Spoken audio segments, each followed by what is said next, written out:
Yo, yo, around the Ecomi-Verse, episode 28. I'm here with amazing Crypto Rain, Foster Hilt and MyCollectibles. Let's get get some energy up in this house. What's up, everyone? Oh, what? I have an echo. Let me fix that. Okay. All good. Cool. So what have you guys caught the latest with BlackRock and Larry Fink? Who's on, I think, CNN, and he was basically defending blockchain and Bitcoin to a journalist, which is a very, very big turnaround from 5 years ago when he said all of his clients don't want crypto, they don't want Bitcoin, they don't want anything. And so 5 years later, he's now like, Bitcoin is the only thing to get, and Bitcoin is like digital gold. He literally said that, and so that's been passing all over the internet now, and it's pretty exciting. We've got a pretty exciting time happening now. It's an amazing time. So I started in 2017, and you go through the process of adoption that looks like this. First, they ignore you. And in 2017, they were still in the ignore space, and they were starting the point of laughing at you, particularly 2018, 2019. Haha, Bitcoin's dead. It's going to zero. Crypto is so stupid. And then, 2021, they're like, oh, crap. 2022, they're like, okay, we're going to fight you. And now, like, we're seeing that turn the corner into, and then you win stage, right? With BlackRock all of a sudden being very bullish, and they have more political connections than probably any business on the planet. So this is very good for crypto. I agree with that. I think what it generally boils down to with anything when it comes to money is if a company, like you said, like BlackRock can leverage an asset class and monetize it and make money from it, then they're going to back it. They're going to have it in their court. And like you said, I think as we've gone through that progression of, I think, back in 2017 when Bitcoin and any other crypto that existed at the time was just internet funny money and had the connotation of being solely used for money laundering or other illicit activity. I think it was understandable for big business to stay away from it because there was really no incentive for them to enter it. The pros needed to outweigh the cons. And I think that as we're starting to see Web3 evolve, as we're starting to see blockchain companies emerge, as we're starting to see mainstream companies branch into blockchain, like we saw with Meta rebranding from Facebook. And I think as you start to see these big companies come on board, it just really reaffirms to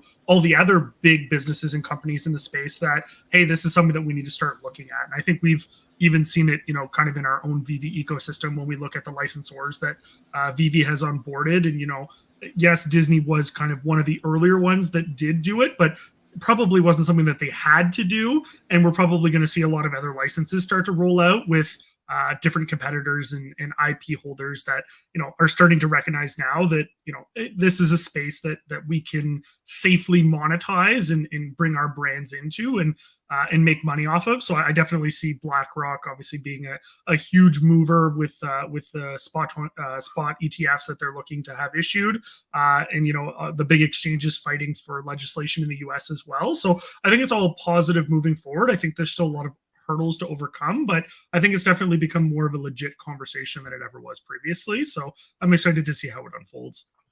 Mm-hmm. Yeah, I concur.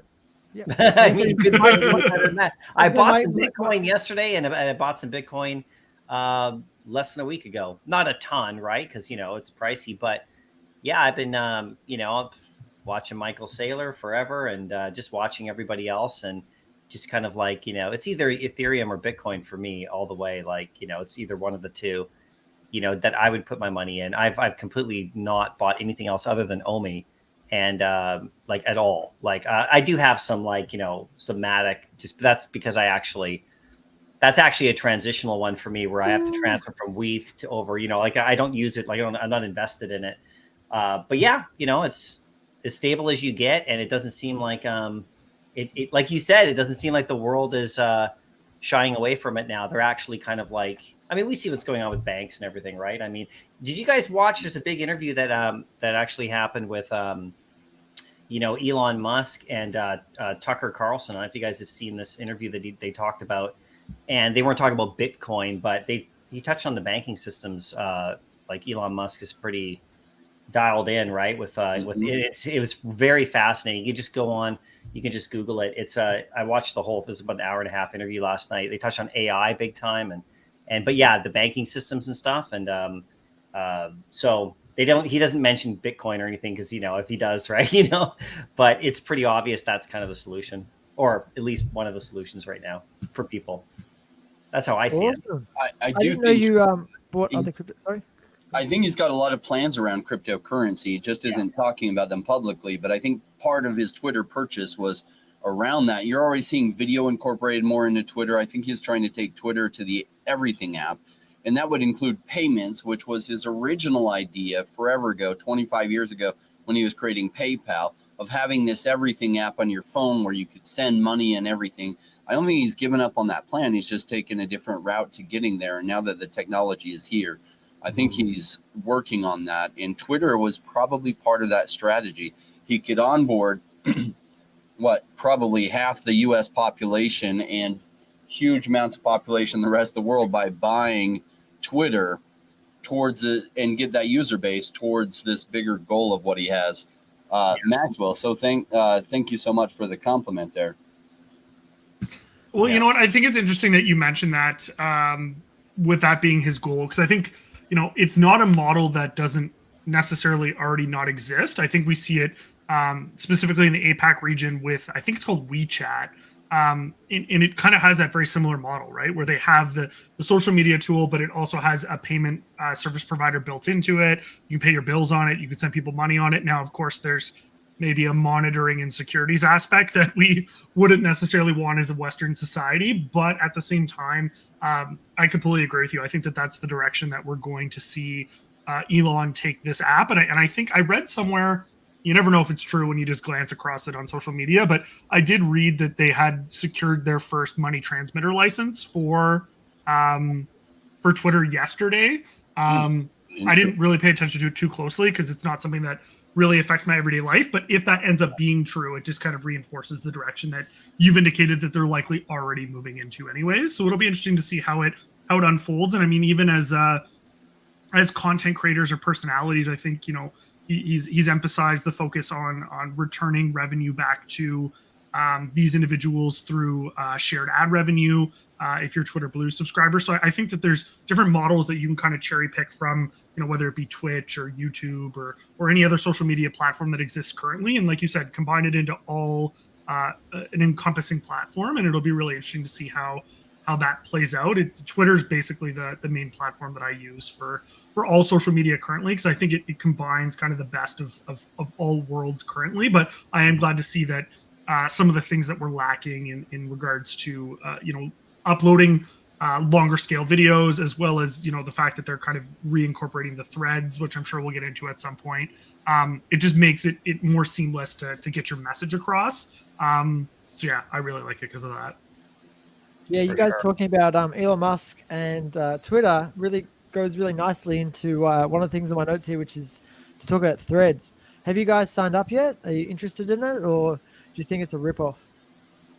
I personally haven't signed up with it yet, and I find it interesting that it's fine if there's another platform that pops up, but I find it interesting that people are advertising signing up on Thread on Twitter. You know what I mean? Like that kind of tells you something. That's like, yeah, we're all going over here. And I don't know, we're all pretty experienced here with social media. I mean, I joined Twitter in 2009. And, if you're around back in those days of social media when it first started, like Facebook, for example, is a great example of everybody jumping on the platform and following everybody as much as they can in the early day. And then like you realize a month later that most of the people you followed, you're never going to connect with or anything like that. So what Thread has to be for me is it has to show a use case for it for me, for what I'm going to do, because it's just another tool, right? So like Foster, you were saying, Twitter seems to be really working for what I'm doing lately. Instagram was like that a year ago before I started even doing VeVe or YouTube or anything. Instagram was my main go-to, and I hadn't even used Instagram very much before that. It was Facebook with groups, marketplaces, communities, all that. So I went over to Instagram mostly because I was, selling toys and in these communities and posting photos and, you know, all that. It really seemed to work well for that. And then, of course, Twitter seems to work fantastic for everything that we seem to be doing. Everybody's here, and not just in VeVe, but I'm talking about like in the whole crypto space and how you can interact with people and all that stuff. So for me, Thread has to be something that offers something different. And also, you know, Elon owning Twitter and just following what he's been doing lately. I'm not like a massive Elon like fanatic or anything like that. I've only really been watching him closely the last like 6 months to a year. But, you know, what he's doing with Twitter with like, you know, and there's a lot of people upset with what he's doing with Twitter, but at the same time, he's really trying to actually make the users on Twitter be actual real people and fight against AI bots and like, you know, and actually make Twitter a platform that actually provides, you know, like supposed to provide real interaction with real people in a way, like searching out like truth on the online as much as you possibly can. And so if, you know, and that comes from his background, you know, starting those AI companies and everything as well, right? Like how we saw that going with Google and everything. And so he never sought out to get Twitter and acquire it, if you know, but he ended up acquiring Twitter and going after it. And then once he got it, if you watch any history about how he got it, what he discovered when he got to Twitter, with how many people worked there and the government interference and all this kind of crazy stuff that was going on, he's cleaned up a ton of that, knocked down the staff by about 80%. And I really like what he's doing with the platform and what he's going to be doing over the next 6 months. So you see the little blue checks, you know that somebody's usually a real person and not just a bot farm being controlled by someone to send out narratives, you know, for like elections and stuff. So it's all kind of like wild and interesting, but Thread has to offer me some reason to go there other than just jumping over. I did that with Facebook. I went over there and I saw my high school friends and everyone I'd ever met in my ever life. We were all saying, hey, we're friends now. And then 6 months later or 5 months later, I was like, okay, I got 2,000 friends or whatever it was in 2009 or 8, right? I've never talked to any of them. I still, you know, so then literally around 4 or 5 years ago, I literally purged on Facebook. I sent a little message to everybody. And some of the people I sent the message to a DM, it was like, hey, I still know you. If you ever want to contact me, just DM me. But I'm using Facebook for a different reason. And it was all about the companies and the pages and how they were posting. And I wanted to follow that as opposed to seeing people's barbecues or whatever. And so I changed my whole Facebook interaction to that, which is basically Twitter. So like what Twitter does for me, I follow like organizations, people and groups and stuff that I actually want to get news from. And it fills my feed. And of course, you know, Facebook was like that. So it's kind of funny when I look back at the whole thing and it's still evolving, but yeah. So that's my long-winded response. So did I misunderstand the value proposition of Threads? It seemed like, oh my gosh, Twitter went to free speech. We got to get rid of that crap. We're bringing censorship back again. Make censorship great again. Is that what it is with Threads? Because that's what it seemed. I just saw a little bit about it. Because it's like, what's their value proposition? Censorship? Okay, yeah, no. In the crypto space, we're not for censorship, right? So it would have to be really compelling. And Twitter's going a good direction. I don't love paying $7 a month over like free or $8 a month, and I haven't signed up for it, but I'm going to. It's a negligible expense, and if it gets rid of bots, fantastic. I'm tired of going to projects, doing some research, and they have 328,000 followers, but probably 327,000 of those are bots. Well, the notes aspect of it too, where somebody can tweet something, and then the community can like call it out for bullshit. Mm-hmm. That's an interesting Twitter like thing that he's added, right? Yeah. Which I think it's like kind of like how Wikipedia, you know, people can like add. It's like I'm still learning about all the stuff that he's going to do, and we don't know. But stuff like that makes me like using this platform better than others right now. Like I really don't use Instagram hardly ever anymore either. And the funny thing is like what's going to happen to Instagram with Threads coming out? Because isn't that the same? Correct me if I'm wrong. Isn't that the same company that owns Instagram as doing Threads? So like, okay, so what happens to Instagram now?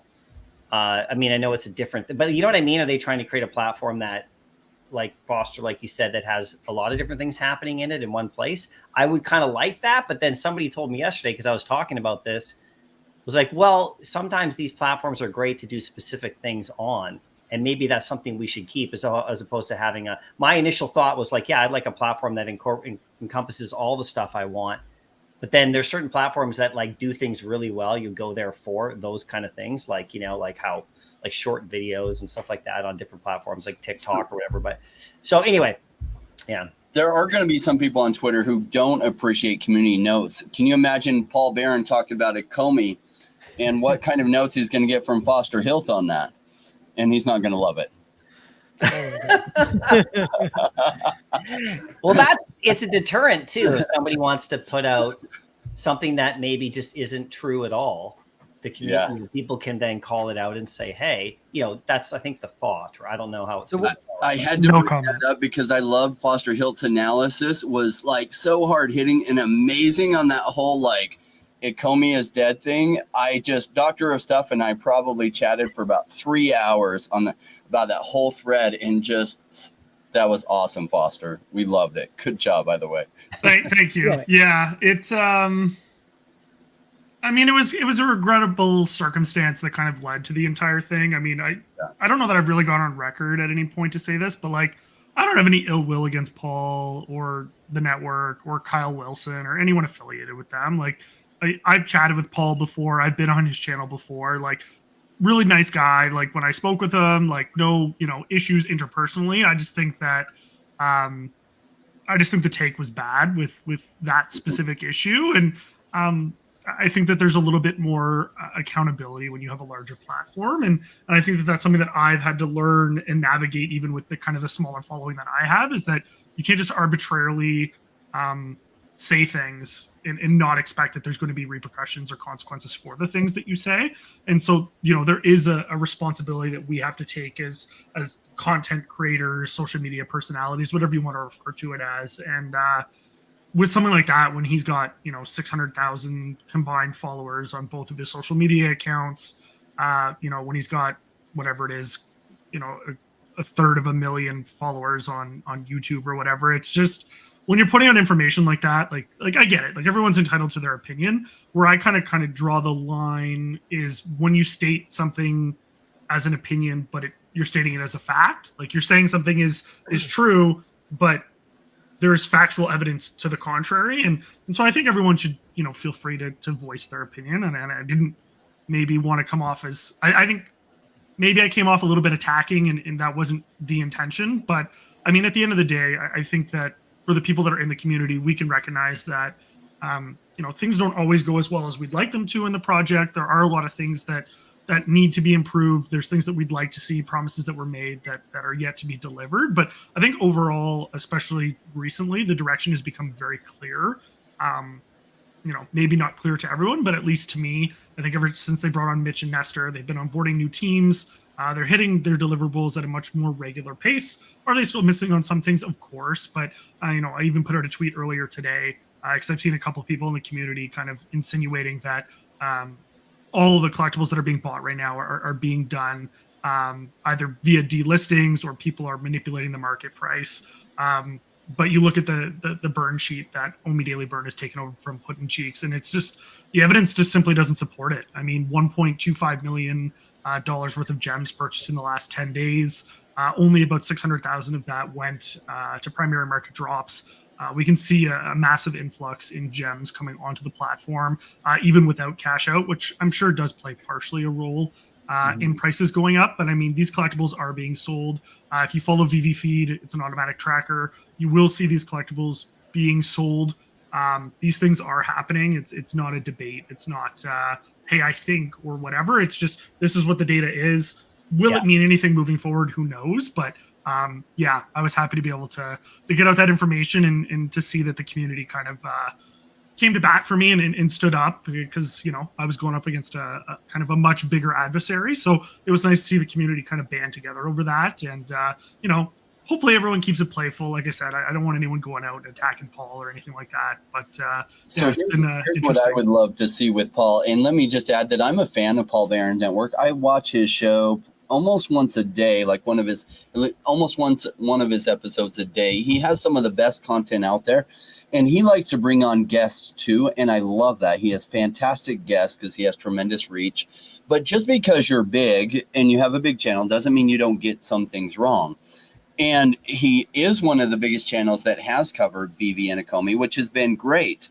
But he does have this special built sentiment analyzer. And that's part of what made him pay attention to VeVe, right? Because if you follow Twitter sentiment, which is what his essentially bot keeps track of, is Twitter sentiment. That's why Ecomi hit his radar. And when it was going through some downtimes, because they didn't make enough decisions early enough to focus on the tech development, that timelines got absurdly long for fixing things. And they finally got around to addressing that and addressing it, so far from what we've seen, really solidly. So like there was this lag time where sentiment falls way down. And I think that's why it was going off of his radar, and his frustration hit highs, and he just decided to like give up on it, which is an emotional decision, not a logical one, because digging down deeper, the things were coming together. Like by the time he was giving up on it, I was more excited for Omi's future than I had ever been, because I was like, yes, and the price is so cheap, this is amazing. And Paul Barron is saying Omi's dead, and I'm like, thank you, Paul, drive the price down further. Gosh, I couldn't even thank you for that. But you know, the other part of me with the influencer side, like, has to share with people that just because he has a big channel doesn't mean he's always right. And here's where I think he's wrong. And you laid out some fantastic logic behind what is the future and how this is going, and your logic was awesome. And I appreciated that, because I remember back in the previous bear market, the same thing happened with Cardano. And there were massive YouTube channels back then that said Cardano is dead, they've just taken too long, and the delays, and they're in a lawsuit, and almost the same things that are going on now. And so all these people were selling Cardano at 3 cents and 2 cents. And I'm like, oh my gosh. And I didn't have a YouTube channel back then. I was just an investor. And me and a couple of friends were like, holy cow, this is so amazing. And they're like, Cardano is dead. And I'm like, buy more. Honey, do you have any extra money? Buy more. Buy more. Oh, crap. You know, what am I going to eat for the rest of this week? I put everything into here. We got enough money for the mortgage. Okay, we're good. Barely by the dollar. But I don't know. And my wife's like, why are you so broke? And I'm like, Cardano. and so now it's Omi, right? Like, my liquidity is going into Omi and just a few other things, because it's like, oh my gosh, this is so amazing. And it because I'm such a big fan of Paul Barron, that he does fantastic interviews, which I think is a really important part of analyzing projects and how they are, is looking at the team. And he's one of the few really big channels that does a lot of those. I was disappointed in what he said, and I will poke fun at him. I look forward to the day that Ecomi does 100x or 200x from where he called it being dead. And me and my audience are going to like bring that up all the time on his stuff, but only because I'm a fan. If I didn't like the guy, what would be the point of it, right? Yeah, no, I hear you. And yeah, I appreciate you saying that. I mean, at the end of the day, I think what we recognize, you know, you're talking about his analytics tool and how he comes to making these decisions. And I think one of the things that I've struggled with kind of the most, being someone in the space who voices his opinion with a little bit of a following, is that I don't generally know where to toe the line between giving positive feedback, giving constructive criticism, and generally I've always stuck to you know, I had this philosophy growing up. Like in my household, my mom, I was raised in a single parent household. My mom would always say to me, you know, you don't have anything nice to say about someone, don't say anything at all. And so I've always just kind of grown up with, you know, if you notice something but it doesn't really affect you adversely, like everything's gonna be fine, whatever, like don't beat a dead horse, right? So, you know, I think a lot of times people will critique me because they'll go, oh, he's an eternal moon boy. He never sees anything wrong with the project. He never speaks on anything wrong with the project. But realistically, like if you straight up ask me a question, like I'll 100% give you the answer. I won't shy away from it. But I think what happens is that we are naturally perceived with bias. So what I've tried to work on recently is confronting that bias upright. So I will say, hey, I'm invested in this. I believe this, but I see this, and trying to give people the full picture, and then they make their own informed decision. What kind of bothered me the most when it came to Paul, is as someone who I respected and had spoken with in November of 2022, was he had such conviction in the project to just kind of completely do a 180. When, in my opinion, none of the catalysts that had been referenced or that he had been focused on to give him his bullish narrative had changed at all. Like there was nothing fundamentally that had changed in the project in that time. So it just didn't really make sense to me. And it did bother me a little bit. And I try and toe that line of, focus positive, focus negative. But when I see someone just kind of wholeheartedly being negative, and I believe that a bias exists for whatever reason, I kind of take it personally because that's something that I've been working on with myself. So then I kind of push that onto other people. So, I mean, at the end of the day, like you said, Paul's a good person. We'll continue to you and your channel, I'm sure will continue to support him. But, I just to this day, I still laugh. I like Cryptoys. I'm invested in Cryptoys. I have Cryptoys. I see Superstar Money in the chat. They're ambassadors of Cryptoys. I think Will and the team are awesome. I've done sponsored content for Cryptoys before, but when he put out a video talking about how Cryptoys was everything that was going to fix everything that was wrong, and it was clearly aimed at VeVe, it's just like when I see something like that, and I'm like, okay, well, they don't have a secondary marketplace. They don't have cash out. Like they don't have any of the things that would fix the issues that you're touting that VeVe has. I was just like, it just doesn't add up to me. And so you get to that certain point where it's just like, okay, well, I'm only going to get pushed around so much before I'm going to push back. So hopefully, cooler heads have prevailed. It seems like it's settled, and I think everyone's kind of picked their side, shall we say, as to how they feel in the matter. But everyone's kept it pretty respectful and whatever. So I'm glad to see that. Yeah. So it's quite interesting. Oh, sorry. Oh, yeah. Go ahead, MyCollectibles. Love to hear what you have to say.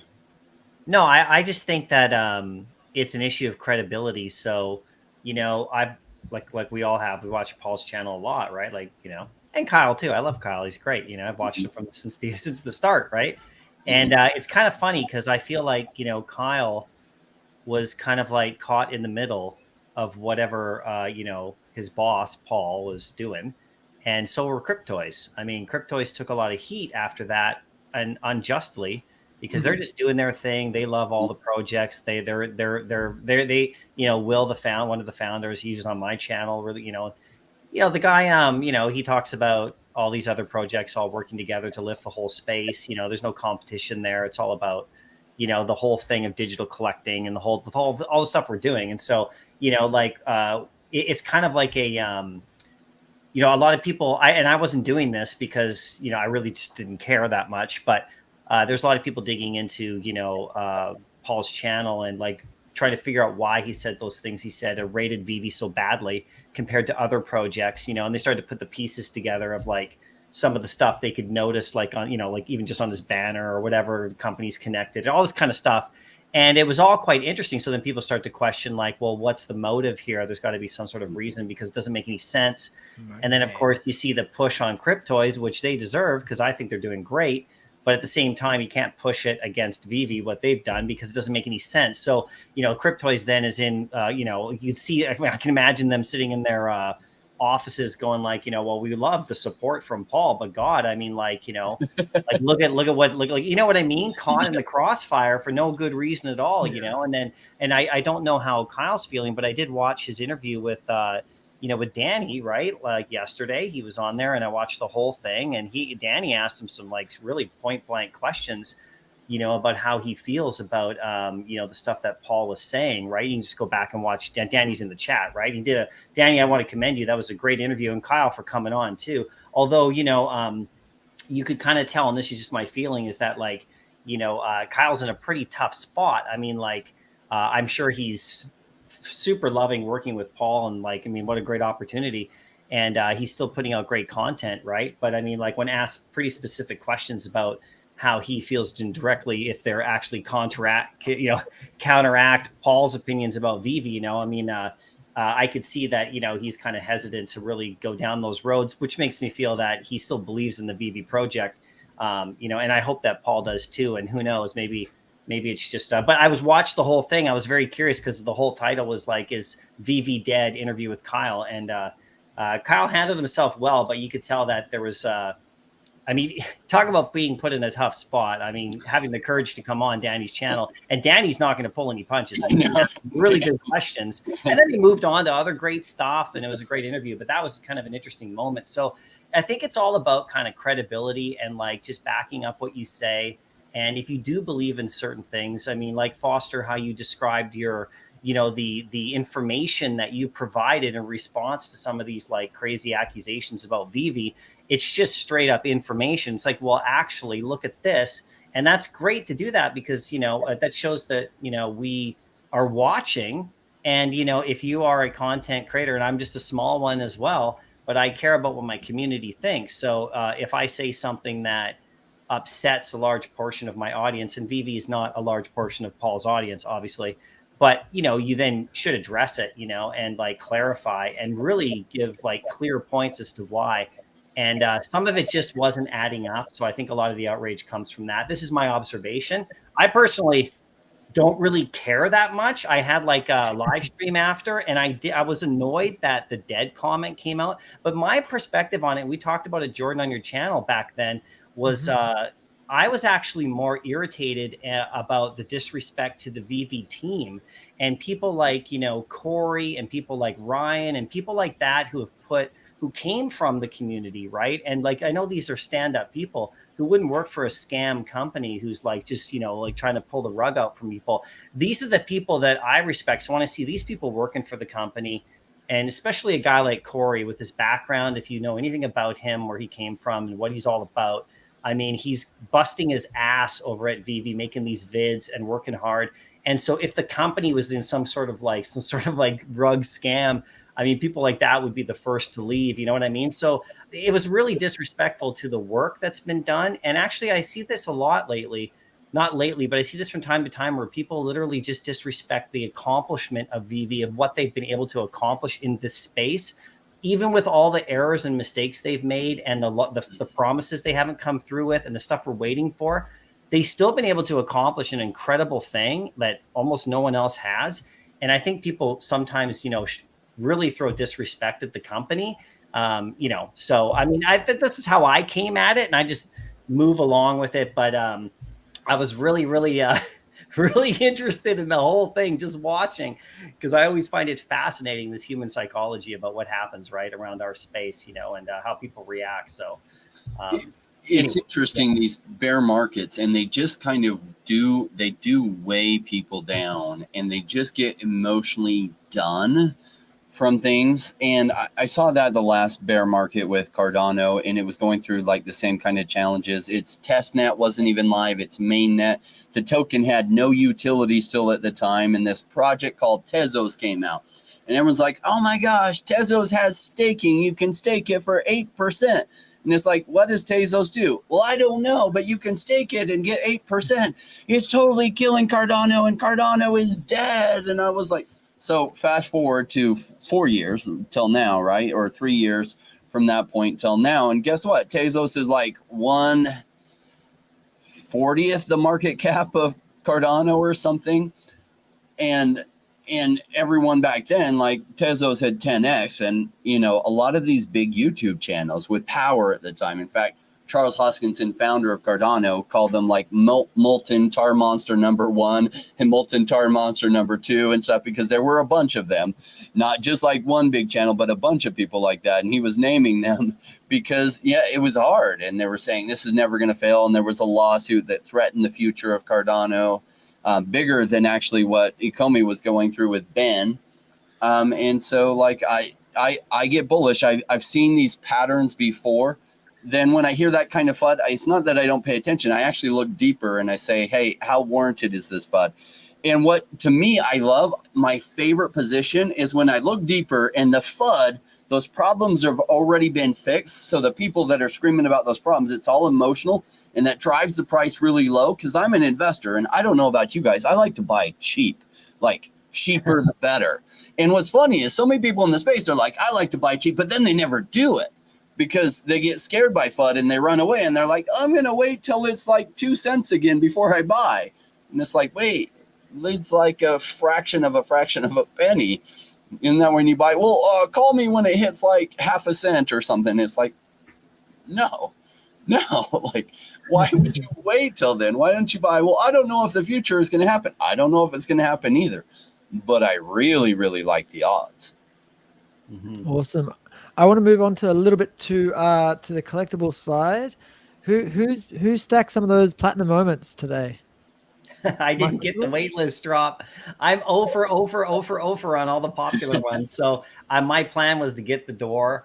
And actually, my honest plan, and I talked about it in one of my videos, was to sell the door if I got it, to go after Hulk 1 and then circle around back, depending on, because I need those extra gems for Hulk 1. But I do like the door. Like I had to go 30 gems, and I actually screwed up on the potion, because I actually bought the potion in the aftermarket from the previous platinum moments, and I got the Mickey. Okay. And my plan was to make the poster. And then I held on to it for about 2 weeks, both of those.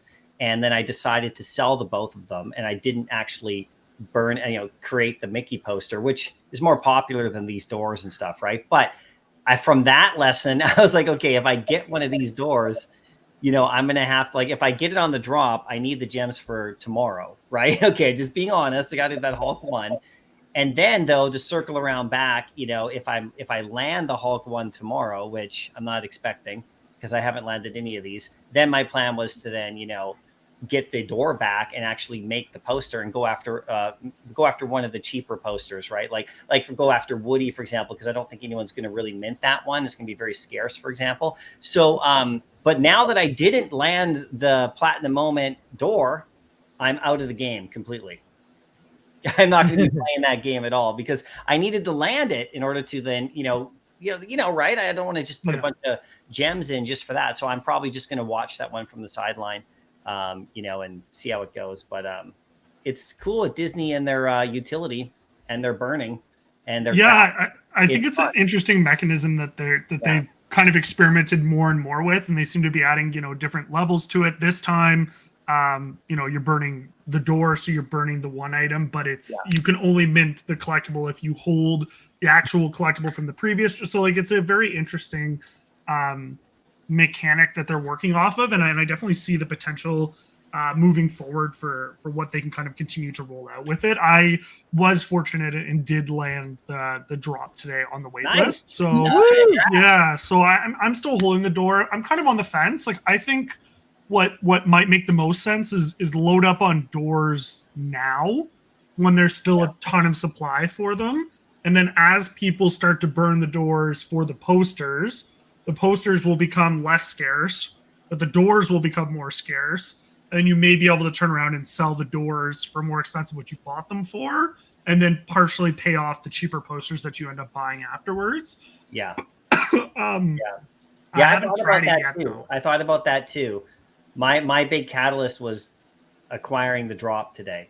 If you don't land these drops, the profitable ones, it's, it puts you in a tough spot unless you want to just put more money in, which we all have. We put money in, but I got to land something at some point. And what? You're saving up all your luck for tomorrow. I can feel it for you. I've been saying that for 2 years though. This is where we need to get the MCP points to be able to, what's it called? You basically you bet your MCP points on a drop. Like once that feature's in, it's going to be absolutely amazing for all of us going for these drops, having a lot of MCP points, because a lot of people that are new won't have many MC points at all. So, and they're going to have the bronze tickets. They still allocate some for people without because if you read, think if you read the way the articles were written so far, you'll get an advantage, but they still going to they got to keep some for like a new person. Cause if we want to onboard anybody, or not even just that, like just people who don't have a lot of money who want to be in the app. Like not everybody has 1,000 comics in their vault or can afford that, but they still love VeVe and they still want to be here. And landing a drop like a Hulk 1 secret rare tomorrow could really help like they can really, push them forward. And that's the exciting part about it. It can really, increase their account and turn them into like even a bigger collector. And I don't want those people to get completely shut out the door by, because it's just the rich getting richer. And I'm speaking from somebody who is like mid-level, maybe, like to the lower level, because my MCP points are locked up in my Amazing Fantasy stack, which I get 0 MCP points for, but my vault value is decently high. So there's that factor of the equation as well. Like, what about people who have 25, partner statues who are clearly invested in the app, have put tons of money in, but they're not going to see the results on MCP? But shouldn't they also have some sort of way of being recognized as a master collector? So there's still a lot of holes in the system that I see. Are you going first off? No, go ahead, Jordan. You're good. But don't you still get MCP points even if you've got more of it? You just get less? Yeah, but like, let's say, for example, like I have 26 Amazing Fantasy Uncommons. So if I liquidated 20 of those, I could buy 1,000 comics tomorrow. Oh, yeah. You know what I mean? And my master, or I could buy 1,000 stamps or whatever. My master collector points would rise up drastically, but I've chosen to choose a higher level collectible to go after. It's just one example, but I don't get any MCP benefit from that. So like, if you look at my vault and you look at my master collector status of diamond, 4, 3, 2, whatever it is on that given day, and my points per day, they don't reflect the value of the vault that I have, right? I think a lot of people are like that. Now, if I just went and bought every $1, $2 stamp out there, every single one that came out, then of course my master collector would rise up. Or if I just didn't own anything really expensive and I just bought everything cheap and got these sets that like give you 20 points a day, but I don't really care about the collectible, then my master collector rank would rise up and I would compete better in these future drops, right? Although, it's different, you know what I mean? So there's nothing there for that person. And I know there's a lot of people who have like a lot of valuable collectibles and they've stacked them.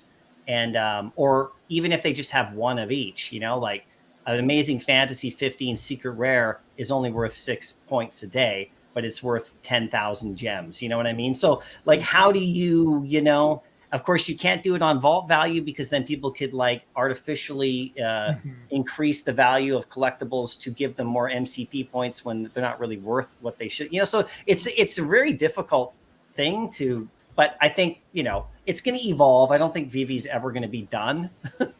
VeVe's never going to be done. And with these updates, it's like Fortnite's never done, right? Like there's always going to be changes.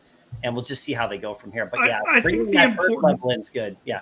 Yeah. Like, I think you're right. Like, I think as someone like myself who kind of went the opposite way of what you did, I mean, I definitely still have some grail items, but I definitely kind of diversified more into maybe sets that won't have as much value long term, but I think could help me with MCP. And it's just really funny because I remember very distinctly about a year ago talking about how I thought MCP was a gimmick and wasn't going to hold very much value and people shouldn't fight for MCP points. And I've really kind of shifted my mentality on that because it's become very clear to me as they're crafting loyalty that they really want to reward people that are collecting. Now, whether that comes from people who are a specific rank or level getting priority, or whether having a specific amount of MCP points actually matters or not, I'm not entirely sure. Like you said, I think that there's a lot of loopholes or things that they need to flush out in order to make the most sense for everyone. But I think the most important thing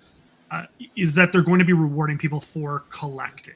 And regardless of what you're collecting, yes, you may have more advantage if you have more MCP points, but I think that everyone who has MCP and collects is going to have advantage over people that don't collect, which once again, maybe isn't as fair for people that are just starting off. But at the end of the day, I'm not 100% a fan of the way that things have rolled out recently and the order that they've rolled out in. I'm excited to see the things that have come, but I think waitlist was great. And this is coming from someone who landed 90% of drops just because of the location of where I lived, or allegedly. I mean, we don't really know why at the end of the day, but I'm assuming that it was based on where I lived, and that's why I was able to get, drops because I had good internet as well. But, we're seeing now, people that live in Australia or people that live in the UK or other areas of the world that maybe were very much disenfranchised from being able to secure drops, who are now hitting kind of for the first time ever. And I think that it's become far more equitable, but then, another problem surfaced in that, they modified KYC, which on the surface is a benefit. Now users can join more easily and can create accounts and participate in the store and participate in the marketplace without completing KYC. Yeah. But it opens up the opportunity for bots that just create, a plethora of accounts. And, there's really no accountability currently.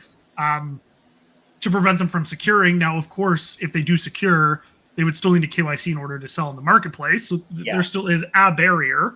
But I think once kind of the full MCP rolls out and we see those benefits rolling out to holders who are a specific rank or level, or being able to burn MCP points to get additional waitlist entries into drops and things like that, I think once we see that balance along with the waitlist, I think a lot of people who feel as though they're not being recognized for being collectors will then once again feel as though VeVe is looking out for their best interests. And, I do somewhat take issue with people believing that there's some sort of, ill intent with the way that VeVe has gone about this. I don't think that that's the case at all. I think it's just the way that their development cycles have rolled out, and the way that they've been able to roll out these features. But at the end of the day, VeVe needs to continue to drop their collectibles to generate revenue, to continue to keep the lights on and build throughout this bear market. But at the same time, I do recognize that a lot of people have probably missed out on some pretty fantastic opportunities because of low latency or other nefarious actors that may have been participating on the platform that took away from genuine opportunities. But I think that when you're in a new and emerging market and you're trying to build something that's really never been built before, you take these lessons learned and try and improve as best you can moving forward. But we can't change what's already happened. We can only really base our opinion on what VeVe is going to do moving forward, which is why similar to you, Crypto Rain, with your outlook on OMI. I know I'm very excited for any negativity that exists currently, because it still allows me to load up on either collectibles or OMI at these levels. And like you said, at the end of the day, we'll look back at whatever the outcome may be in a little while, and we'll see who's laughing. So. Yeah, if we're really blessed, they'll stay down this low for like another 4 or 5 months. I might have a liquidity event where I'm able to get some money out of something else that I invested a significant amount in. Boy, would I love that for that to happen, for OMI to stay this. I got one of those too, man. Yeah. I got one of those situations, and it's a physical toy. Yeah, and I love it, but that's going to really help me. Yeah, I don't know that it'll stay down that long, but if it does, I will not cry, because this other event should be good, and I'd be able to take some great profits there while buying OMI this cheap. I love it. I love it. Do I know that it's going to go up from here? I don't see why it won't. But it is just like, it's just predictions, right? I'm just taking the chances. And I've been in this place before. I've been right on a whole lot of things, and I've been wrong on a few. Yeah. Jordan, you going to be pulling out a third mortgage, or what's the deal here? You getting bullish on OMI again, or what? I was thinking about it. Yeah. If it hit 0004, I mean, it won't, but I very much doubt it at the moment. Does anyone think it'll hit 0004? There was quite a few people telling me that. There was quite a few, but they've slowly gone away. Like, I don't think we really need him. Paul Barron to step up his game. Yes, come on.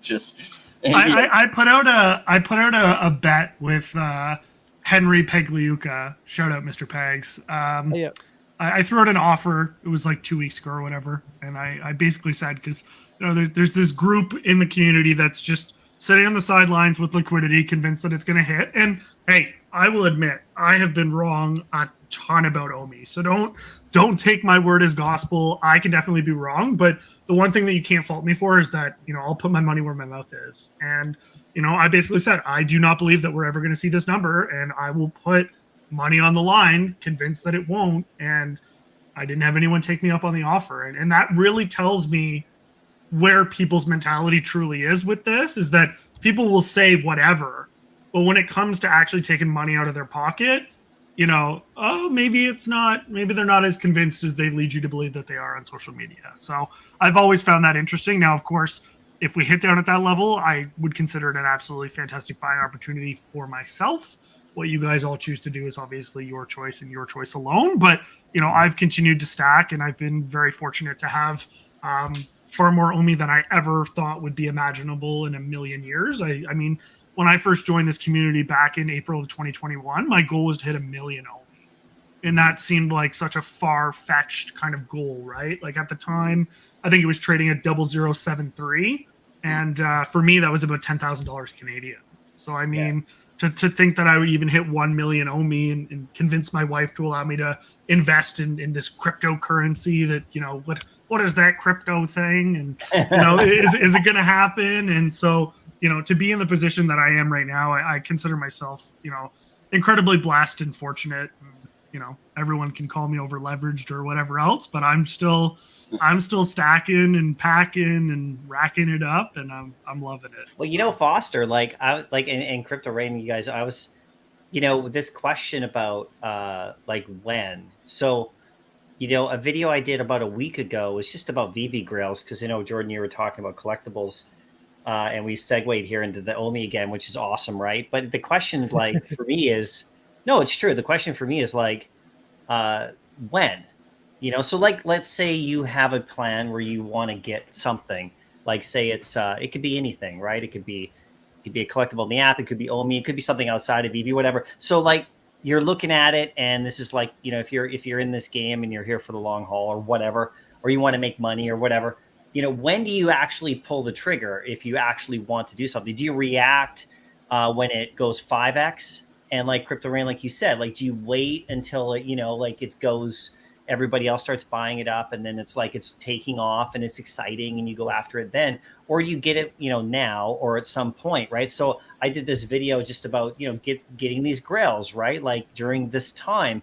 And the first reaction I got from people who didn't watch the video, and that's fine, because some people just see the title and then they immediately assume the notion is like, not get them today because tomorrow they're going to explode, but like getting your stuff now during times when, if you're actually looking at how, like whatever buying point your buying point is, because like you said, Foster, everybody's different, and like, just do what your plan is. But like, you have to ask yourself, if you know what your plan is, like when do you pull the trigger and what's it going to be? So I kind of threw it out there, like you're going to wait until, VeVe takes off, for example, to a point where, then you're going to have to buy it at double, triple the price or whatever. Or do you pick it up at this during this time, right? With all the signs that you see, specifically in this particular time frame, not just within VeVe though, within the whole digital space in general, right? Like the whole, like I'm referring to collectibles now, like the whole digital collecting movement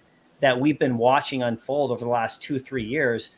You can see what VeVe is doing, but you can see what other platforms are doing. You can see what Cryptos is attempting to do. You can see what like, HRO is accomplishing. You can see like, what Todd McFarlane is talking about when, if you watch what he's going to be doing with his digital collectibles, if you see what Bitcoin is doing, and how like you started the stream talking about how people who before laughed at it, you can just like see like, okay, so the question was when, right? When do you go after what you want? So I threw out a video where I was like, secure them. If in my opinion, so my thought is I want to secure some of this stuff that I want to have and own before I have to pay double, triple, whatever for it. Now we don't know when that's going to be, but as long as you have your plan and you're aware of that, you don't react to just like, oh, the market's pumping, I better jump in there now and buy something for 3 times what I could have bought it for 2 weeks ago. I mean, that's just, trying to push people in the just to be aware of like sticking with your plan, So after I explained it a bit, people, reacted quite well. But you can always tell when there's like the headline is the only thing people read. Didn't the partner statue sort of pump after that? Well, when I was doing the video though, like I didn't even call out a specific collectible. I did one like 4 or 5 days ago about ones that I think are, weirdly undervalued compared to other ones. Like if you can put like this, sometimes there's oddities that happen where something drops really low, but something near it is high, and then it just catches up in like a few days. So, but that's just, speculation. But the stuff was already trending. You can see this trend even with the cash out. I know we don't have cash out, but I'm in Canada. I mean, like Foster, I think you mentioned Canadian currency a second ago. So, we haven't had cash out for like 6-7 months or something. And so US cash out going away as they bridge over to this company, which they, there's not like they're searching for a company. We don't know the company's name, but they're bridging over. That's why they turn it off. So that's going to come back, right? And of course, prices will come down a bit because people are going to sell. Of course, we know the cycles, but like, you know what I mean? During this time, when do you secure some of those grails? Or if it's OMI, like when do you do that? Do you wait until like after that period and then things are rising again and you buy when we see people buy when stuff rises all the time. And then they sell when stuff starts to go down, and they chase each other to the floor. You want to be on the opposite side of those all the time if you can, if you're like literally looking to flip. But I was doing it more as a collector. Like, if you want a partners, I should have bought it at 2,200, as opposed to now it's like, what, it went over 3,000. Am I buy it then? Or do I buy it at, you know what I mean? Like, so it's kind of throwing it out there, hopefully just to remind people. But you never know where the price is going to go. You just have to kind of make your best guess. It's so hard for what's right for yourself, right? For what's right for yourself. Yeah. Yeah, it's so hard to time the exact bottoming. So just realize that you don't have to time the exact bottom to do well. Now, I think of everything like an investment. And I came into this space because I grew up poor and I didn't want to be poor my whole life, because money gives you options. It doesn't really give you happiness. If you're happy when you're poor, you can be happy when you're rich. If you're miserable when you're poor, you'll probably be miserable when you're rich. But I found this way to leverage your money to make you more money by buying things smart. And I've really studied that, not just the 6 years I've been in crypto, but 20 years prior to that. And what I found is most people do this backwards, and they buy what I call chasing green candles. So they'll sit around when it's cheap and they'll just pass up on it because, well, they look around to see what everyone else is doing. I remember when the Todd McFarlane Batmans were on the app for $80 or 80 gems, and I was covering them, and people were telling me I was stupid. First of all, a lot of my channel at the time was Cardano fans, and I'm covering, Batman on the blockchain, and they're like, come out with a Todd video, and they're like, dude. And I was like, I'm an investor. It's the first Batman on the blockchain. What don't you get about this? Like, this is going to be huge. And they're like, get back to Cardano coverage. I was like, the channel isn't about Cardano. Cardano's just been a good buy.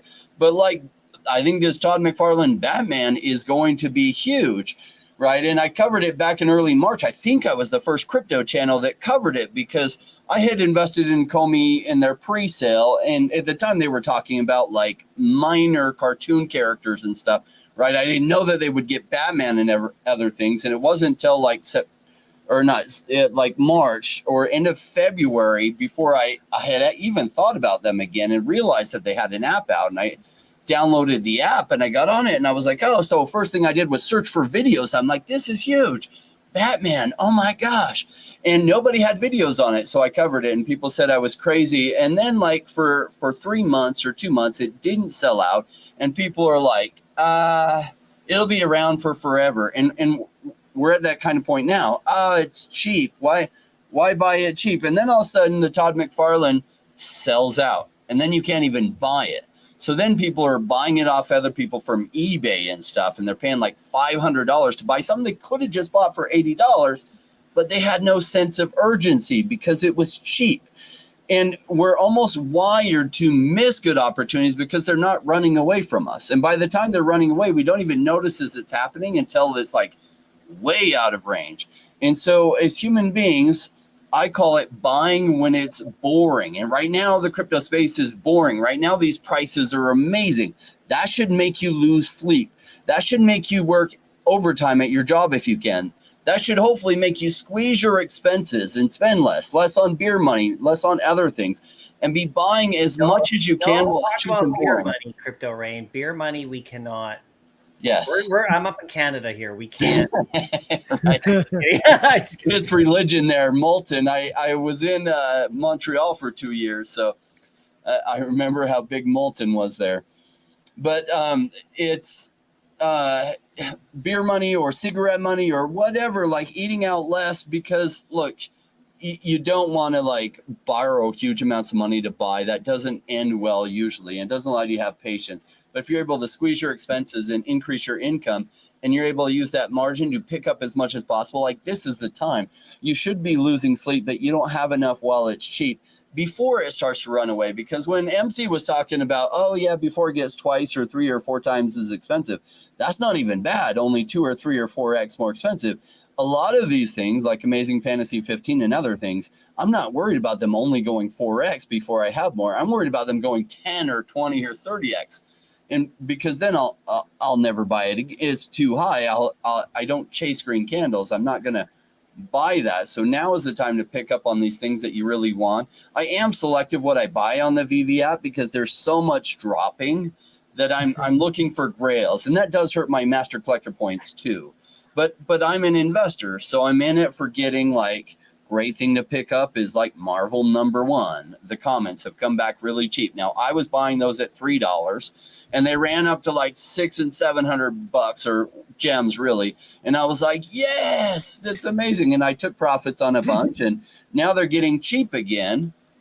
Well, buy when it's boring. Don't wait till like they're all running away from you. This is the time, and this is what makes me lose sleep. I don't lose sleep when prices are running like crazy. I like try to kick back and just relax and start making decisions on selling, not buying more then, because I fundamentally am opposed to buying really high, hoping it goes even higher. That's where most people go wrong. I like to buy when it's boring, not chase green candles, and sell into those massive green candles, because I don't usually know where the bottom is, and I don't usually know where the top is, and I don't have to do well in this space. I feel like like that.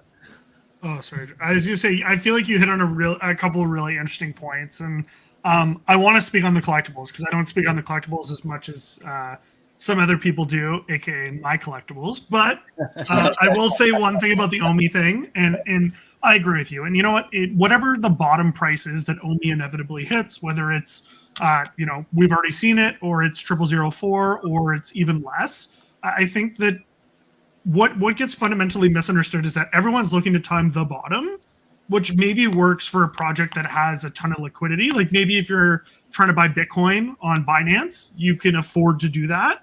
But when you're trying to buy a token like OMI that has $700,000 in 24-hour volume, you're like, even if you time the bottom, even if you're the one that times the bottom, who is selling at that price that's going to allow you to load up for an amount that would even make sense to wait until that price to get, right? Like to get 1 million OMI right now, let's just call it $600, right?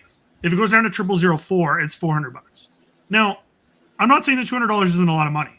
If you want to wait till 0004 to save for that, that's fine. That makes perfect sense. You may be able to pick up 1 million OMI at 0004. But if you're sitting with $20,000, $50,000 on the sideline and you're trying to wait, like who is selling that amount of money at that time that even makes it feasible to be able to pick up? And I just don't see that. And if you do see that, there's probably a bigger issue at hand where you're able to pick it up at that price, where there's bigger concerns to be had. Because I'm just going to be honest, and once again, this is just for me, like waiting till 0004 makes absolutely no sense, because I already know half a dozen people that have probably $500,000 in liquidity sitting on the sidelines waiting to buy, and short of a whale with like 2 billion OMI selling all their tokens at the bottom for some unforeseen reason, you're just never going to be able to buy that many tokens at the bottom. So I think that's why dollar cost averaging is always recommended. And I'm sure that that's something that Crypto Rain can speak on more, because he's obviously been in the space a lot longer than the rest of us. But I just think that, if you have a plan and you're willing to wait to that number, go for it. But I think in a lot of cases, what's going to end up happening is that people will inevitably end up chasing those green candles, because similarly to how there will be no liquidity at the bottom, it won't matter how much liquidity there is when it's going up, because people will simply not be selling their OMI at 0007, 0008, 0009. They'll just hold it, and inevitably overnight with $2,000 in liquidity, the price will be back up at double zeros, because there'll be a catalyst that will make people want to hold. Now, I think we're probably in for a rough ride on OMI on the way up, because people have had such a long time to acquire at this price. So I do imagine a lot of people will be taking profits the second we hit double zeros and all the way up. So, it will be potentially a little bit of pain, but then again, in 2021, it took 7 days for OMI to go from 0.002 to 1.3 cents. So, I mean, anything is really possible in crypto. So we'll have to see how it really plays out. On the collectibles side, because I think MyCollectibles brought up a really good point with the video that he released, picking up the collectibles. I repicked up my secret rare Spider-Man that I had sold back in August of 2021 earlier this week, and I spent $5,500 on it, which is a lot of money to spend on a digital collectible. But I think Crypto Rain spoke on it. Yeah, and and I think 68 or something like that. Quickly. That was Yeah, and I think Crypto Rain spoke on it as well, where you don't chase the green candles, but you time it right. And I think that something that we all should have the benefit of, or can at least research now that we couldn't back in 2021, is the ability to have the hindsight and see what is possible for these collectibles, even if it's just kind of in a vacuum, with obviously some circumstances that may have made them pump maybe artificially higher than what they should have actually been worth. But I mean, even if you were buying gems at 0.03 or whatever, which is just crazy, you know, confirmed sales of Spider-Man Secret Rare for $88,000, you know, still makes it worth $25,000 even at those gem prices, at even back then. You know what I mean? So, you know, I looked at it as an opportunity, and, you know, I know a lot of people knocked me for selling it back then. And obviously people had more foresight as to the recognition that the Spider-Man would have moving forward. But, you know, back then, Donnie was the most expensive collectible on the platform, and he was probably artificially pumped, and he was $14,000. And I think Rizzo was, you know, $6,000. So to sell something and make, you know, $1,500 profit back in 2021 was a big deal on the VeVe app. But, you know, we look at, you know, the historical data, and we've seen what's possible now. For me, it was an absolute no-brainer to take that leap and get back in now. And like you said, I picked a number that I was comfortable with. If it went lower, I was perfectly fine with it, because I've seen what's happened before, and I'm confident it'll happen again. You know, I was fortunate that I bought the local bottom of where it was at. And so I'm grateful for that. Honestly, if it drops back down to the price I bought it at, I may even try and move some things around and try and pick up a second one, because, you know, I recognize the mistake that I made and the opportunity that it could mean moving forward. So I agree with you. You know, if people have the liquidity and it's a price that they're comfortable buying in at, then they shouldn't feel afraid to take that opportunity. I think too many people look at VeVe as solely an investment opportunity, and so it can become stressful when things drop a little bit. But if you're also investing in something for what it represents, and I'm sure MyCollectibles, you can, you know, speak to this as a heavy physical collector yourself, like, things are not meant to become 10x more valuable overnight. Like, that's never existed in the history of collecting. So, you know, we've kind of created this new model that has never existed before. And, you know, we got lulled into a sense of complacency where you could buy anything on VeVe in 2021 and at the beginning of 2022, and you'd be able to turn around and sell it for 3, 5, 10x for what you bought it for. And I think it just kind of set a really unrealistic standard of where we were at with things. But I think if you buy things that have the historical relevance and are likely to withstand the test of time, then getting them at these prices, like you said, Crypto Rain, you know, you're laughing. You're praying for this, because, you know, when those green candle comes, you know, people are going to FOMO into them. It's like a Bevlin good, right? No one wants to buy a partner statue at $3,000, because, you know, most people that are on this platform that have collected a little bit can scrape up $3,000 to buy it. So it's not exciting. It's like, this is accessible. But if it was $50,000, well, now all of a sudden, now it's, you know, now it's the high net worth individuals. Now it's a status symbol, and people go, well, no, I need to get this because it's a form of status. And we've seen it before. We'll see it again on the platform. So it's going to be really interesting to see how things play out. And as the numbers start to go up, you know, how the FOMO kicks in and where things go. Yeah, I wanted to share like where this is going and why of all the places, like I focus so much time on Ecomi and VeVe because I invest in the general crypto market.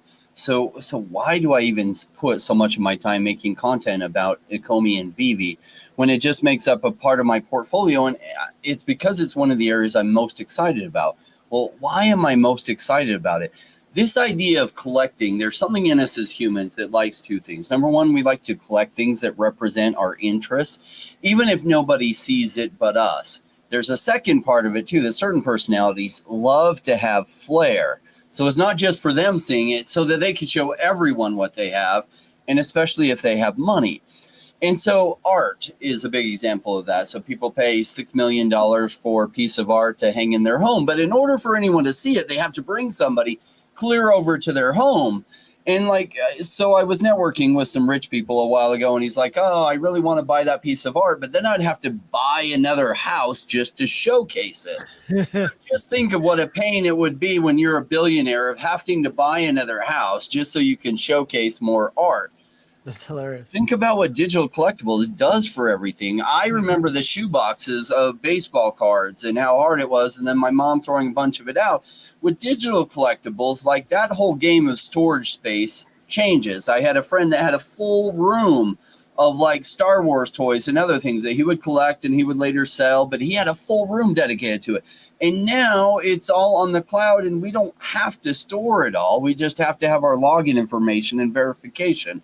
And we can not only sell it, but we don't even have to ship it. And we don't have to try to keep the box from bending and other things that collectors have to do. And this is going to revolutionize collectibles. And a lot of the traditional collectors don't realize it yet. And that's why I'm excited to be here before them. Because when they come over, and they will, they're going to be like, oh my gosh, and they're going to go crazy. And then what's going to happen? Green candles. Do you know what follows green candles like that? More green candles is more people FOMO in, and then they're dumping all their baseball cards to get money to buy at what they call a good price. And we're up 20 or 30 or 40x, and we're like, oh my gosh, sell one, sell some things. And we're catching that right as they come in, and okay, they're new, they're buying at those high prices. Maybe it continues to go higher. I don't know. I'm just going to take some profits out. And I definitely didn't wait till I had all this market confirmation that everybody was coming in, because that's late. That's when I want to be selling. And so think about, as collectors come get a hold of this, and some will come because Bitcoin starts taking off and they'll get interested in Bitcoin. They'll kind of look around and be like, oh, these digital collectibles, that's awesome. I have this $20,000 baseball card collection that I have to store in my garage, and my wife gets mad at me all the time and it takes up so much space. Gosh, this idea is pretty cool. And then they start small, and then they see values going up, and then they just like FOMO in. And that's probably what's going to happen. And it will be exciting times. I'll be like, man, I just got the upgraded Lamborghini. And it's like, oh, what did you get that with? Well, I sold some digital collectibles for it. You know, that'll be a great day, but it's literally realistic, right? So I have another slightly different angle though, crypto, because I actually agree with what you're saying, like 100%. But also, I think an even bigger factor is just the way the world is going digitally. And it's actually, to me, more the youth and the younger people who are growing up in the digital age, more so than any of us ever did, and how they interact with big brands and entertainment, and how they collect, and how they like interact with each other, and how they discover digital collectibles or NFTs or like, you know, interacting with movies or videos or content or music in the digital format, more so in the physical format. And then, you know, coming into the space from that angle, as opposed to the people who come from the generation before, who are massive physical collectors, and getting them to convert over, which they will, because like you said, Bitcoin's getting more and more interesting and more like, you know, secure. And so people are going to start moving into the digital space who have money, who are older, who are collectors. But if you look at the people who are growing up, they're going to come for Spider-Man as well from the other side, and then maybe even get into physical collecting after that, because they'll see those, you know, amazing fantasy comics, and then they'll think, well, there's physicals of that. Look at how much those are worth. And we've already seen that in the VeVe community. People who have nothing to do with like collecting in their life, who have never even bought a comic book before. I mean, I've given away comics to people on my channel who have never owned a single comic in their life, and they're like, wow, this is my first ever comic. You know, and like, yeah, there you go. And so they're going the other direction, right? Like, and then they go into the stores, and we see people on Twitter who are in our community, and they're like, they're buying the stuff at the conventions. They're like, I'm hooked. I can't stop. So I think it's both, right? I think you're 100% right, Crypto Rain, on that side of things, because those are the people who have the big money, like these big baseball card collectors, like the people who have Mickey Mantles and crazy stuff. But then there's the other side. So you have both converging in the middle, and everybody wins. And if the gifts that you have right now as a community, like the gift, like this is the gift that we have, right? Like, are we going to take advantage of it? And I know that, you know, within your means, if you're into collecting and believe in the digital collecting space, VeVe and other platforms that are developing, it's like a golden age, right? Like I've said this, the FAs aren't going to be here forever, because there's only so many characters out there. And once they're here, they're here. And whether it's FA on VeVe, FA on HRO, FA on Cryptoys, whatever, right? The point is we have the opportunity to snag those up, enjoy them, play with them, see what they do with them. And then everybody else that comes in, they're still going to be there. They're not going to rot away. You know, they're not going to get like sun damaged. They're not going to fall apart or get lost in the mail or get destroyed in a fire. You know what I mean? They're here. So It's man, I just had to jump in. I'm really sorry, but you're exciting me too much. As much as I'd like to chat all night, guys, because I know it's night for you guys. Yeah. I've got to go in about 5 or 6 minutes. So if we can Movie try and night wrap for it me up. too. Yeah. Yeah, well, for me it's early. It's midday. Like I've got a birthday party to go to. Oh yeah, that's right. That's awesome. I am putting together an investing course that I was recording all day today. I was actually exhausted. I worked for about 12 hours prior to this, but I was like, I can't miss this because MyCollectibles is coming on, Foster Hilt and Jordan. I was like, there's no way I'm missing this. So when I first jumped on, I think Jordan could see like all the color was drained out of my face and everything. I had to run and like get some food and everything to come back in. And the course is just about done and I'll have it, but it's just sharing all the, not the secrets, but this different way of thinking about it on the investing side. Because the truth is, on the investing side of crypto, 95% of people do poor to really poor, and 5% do exceptional. And it's not that they're magic. They just take different actions than the 95% of people do. And so I didn't know this stuff when I was young, but I put literally 2.5 decades into studying the type of actions that rich people take in investing, because I wanted to be rich and I wanted to have lots of options, the kind of option I didn't have when I was poor and a kid. Mm-hmm. Yeah. I love the energy that everyone has here. And I think it really goes to show. I mean, I haven't done a lot of lives recently or done anything on social media outside of Twitter. Having so good in video, man. Having a 2-month-old and a 3-year-old, and things are just busy on the home front there. But it's really nice to be able to have this chat and see the community contributing and everyone hanging out and people kind of just being overwhelmingly positive. I think that generally the loudest voices in a time like this are the negative ones, and not knocking on anyone specifically. I understand that things are tough right now, but it's really nice to speak with like-minded people who are excited about the direction in the future that things are headed. And VeVe still has a lot of work to do, but at the end of the day, I do believe that they're moving in the right direction. And I think that as we start to see kind of some of these major key deliverables coming out, hopefully in the next quarter, with the VeVe-Verse show home, with MCP points and that coming out, as well as kind of the first forms of OMI utility with season 0 and being able to stake on the app and do some other really fun things. I think that there's really a lot to be excited about, really, for the first time in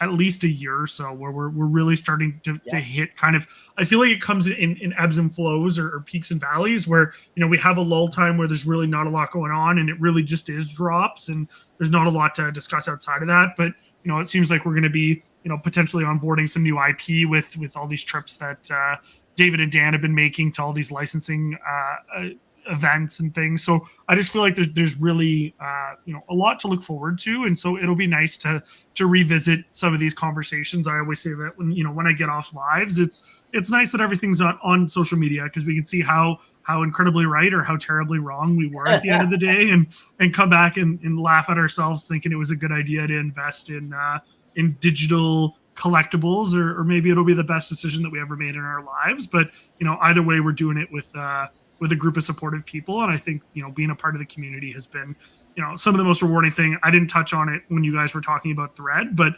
I actually, unlike you, MyCollectibles, joined Twitter in 2021 just to be a part of the community. I had never used it before, but I joined it solely just to interact with the VeVe fam and the OMI homies. And so to have created but I didn't join it. Like I didn't use it. I signed up early, used it a bit, and then here and there, but it wasn't until this, like you said, 2021, that I really actually started to use Twitter. Yeah. So it's been really cool to just, every time I log on, it's just a group of people who are just really excited to be showing off the things that they purchased and how it's, changed and affected their lives and their passion.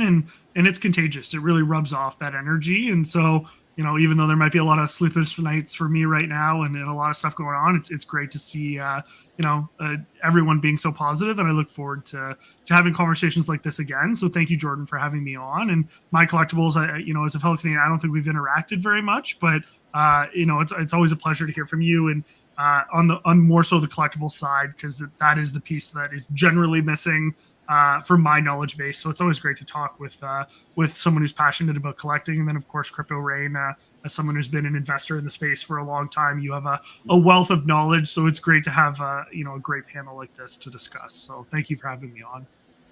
Awesome. Mike Collectibles, do you have some parting words? And then I'll do a little wrap up. Yeah, no, I just think that the way the world is moving is pretty clear. And I just, we've been in it for a while, and I just, it's just an ever evolving, changing world, but it's going this direction. It's whether these collectibles are worth huge amounts, like as much as some of the physical stuff, it's yet to be seen. But, you just go with the flow, right? I mean, you can just see the signs. If you look outside of VeVe, I'm not even talking about VeVe. I'm just talking about just in general, just the way the world is going.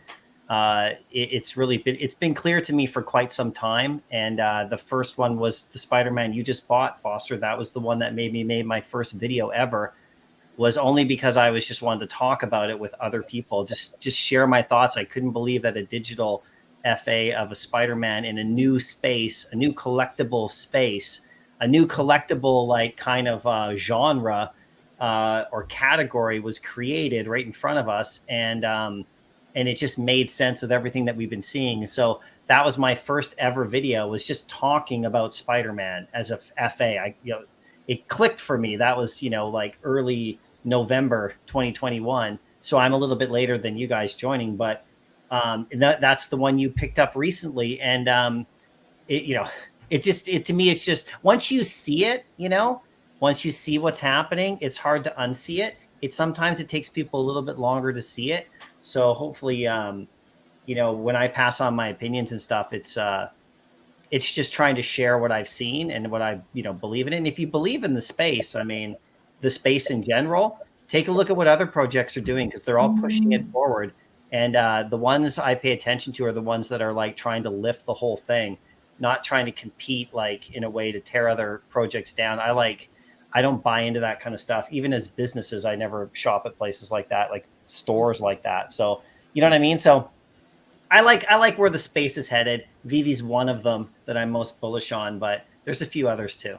So Awesome. your background is great, so that the value of first appearances, right? Which is what really has me excited about these first appearances of digital collectibles in the space, and that VeVe has so many of them.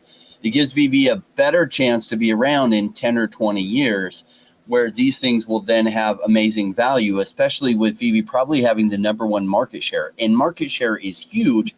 As the space expands, usually the #1 continues to have #1 as the pie goes absolutely huge. And I think it will go absolutely huge. And so that has me excited. I lose sleep at night thinking about where we are. It feels like all the things converging. I feel the same feelings that I felt in like early 2020, where I was like, everything's lining up for this massive run coming. And the massive run didn't come for another year from there. But I was like, yes, okay, we're at or near the bottom. Oh my gosh, this is going to be amazing. This bear market has been so long, so boring, and I'm ready for it to be over. And it's not over, but I feel the right things coming together. And man, this ride is going to be amazing. And so I've been at this point before. It has me so excited seeing how it's coming together, and with the massive institutional interest towards Bitcoin, that is going to drive some big things in the coming year. And maybe it's a year, maybe it's 18 months, maybe it's only 7 months. I don't know.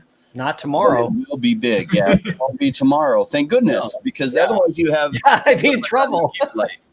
Right? So I wouldn't be ready either. Awesome. Yeah. Thanks, really, Jordan. really, Thanks, guys. I really appreciate you guys. Yeah, really appreciate every one of you guys, like Crypto Rain, Foster Hilt, and MyCollectibles. I could talk with you guys seriously for like 8 hours.